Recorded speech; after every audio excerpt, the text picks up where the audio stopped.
So let's take a look at the anatomy of a wedge shot. And this is a pro golfer, one of the best wedgers of the ball out there. Very solid golf swing, very solid wedge swing. And this is the technique he uses, and he gets fantastic results from it. If you adopt these same techniques, you will as well.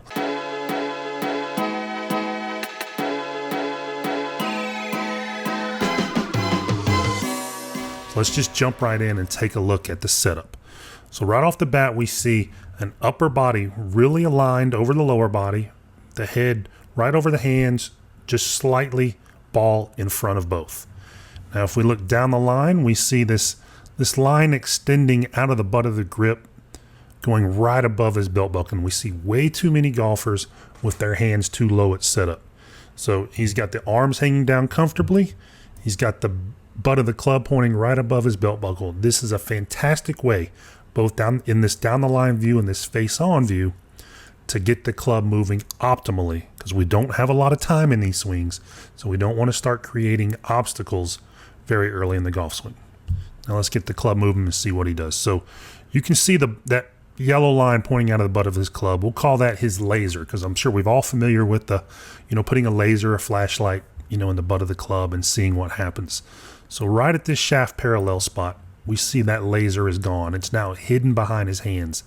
That's a fantastic spot, a checkpoint to be in with your wedge game. And as we scroll him up, we can see that laser or flashlight now pointing pretty much right at the golf ball at this left arm parallel in the backswing. Again, this is a very straight shot, biased move. If you get yourself in this position, and we'll look at swing plane here in just a second. If you get yourself in this position at that halfway back, kind of that left arm parallel spot, you're going to play very straight wedge shots. Now let's scroll them up a little bit and see nothing really changes. The club, any fuller swing, when that club starts to getting past left arm parallel in the backswing, is going to start to raise off plane a bit. And you can see that right here. The flashlight or that laser is now pointing just outside the ball. That's where he's going to hit this shot from. Let's look at some tilts and rotations now. So we're going to see, even though the golfer has his upper body right on top of his lower body, the shoulders still have tilt. Now, one of the differences we see with a lot of amateurs is they apply tilt by just leaning the upper body back. See, our pro here has got his upper body on straight. AMs most often will lean their upper body back. That will give you shoulder tilt, but it also gets the upper body out of position. And there's just no time in these short swings to really play effectively out of position. So let's take a look at the tilts here as he starts to roll back through the swing. So with this left arm parallel, we can see the shoulders have a fair amount of tilt to them. The hips now are starting to get their tilt. So we've got the left hip lower than the right hip. And we can see at this same spot, we've got about double the rib cage rotation than we have in the hips. But it's still not a lot of rotation. We see way too many amateur golfers get way too much rotation right out of the gates. And it's going to get the club sucked under, and it's going to cause you to raise the handle off plane, and then you're massively out of sequence starting the downswing.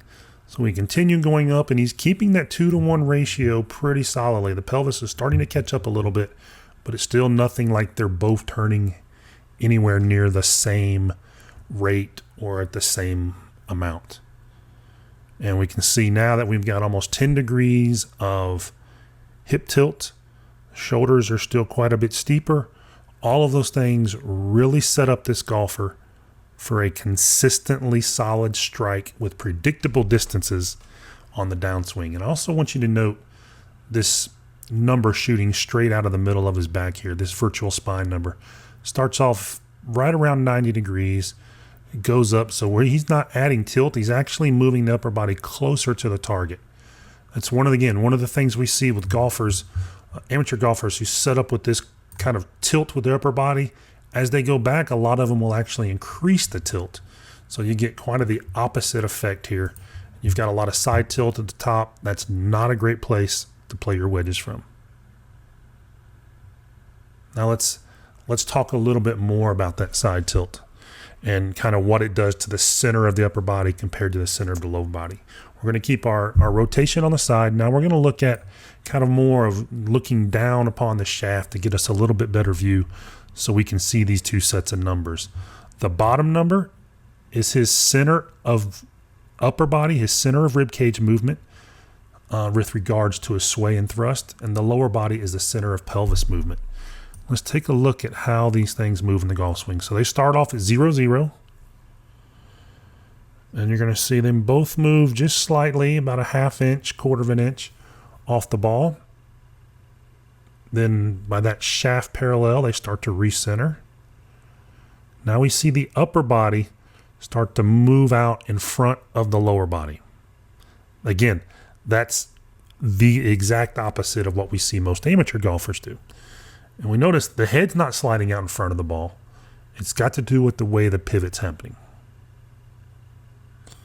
So at the top, we're looking at a net of 0.0 inches of movement with the lower body. That basically stayed where it started at address. The upper body now has drifted about 3/4 of an inch in front of the lower body. And that's a really solid, really leveraged spot to strike a wedge. And we're going to see here in just a second how that all comes out.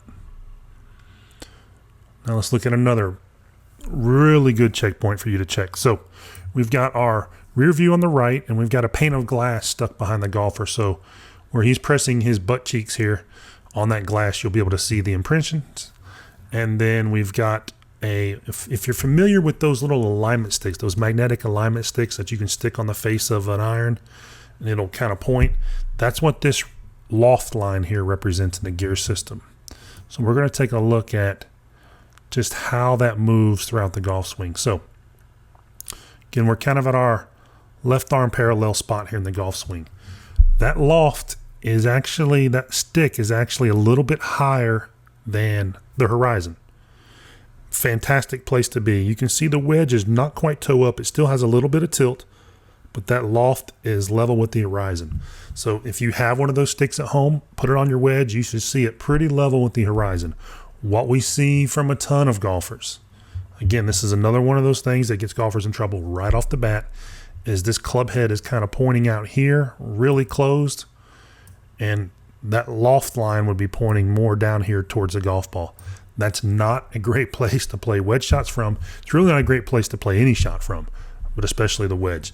And you can see the difference here with how the pro lets that club start to rotate in the backswing. Now, he's not doing it by sucking it in behind him. He's doing it by keeping it on plane early and rotating it.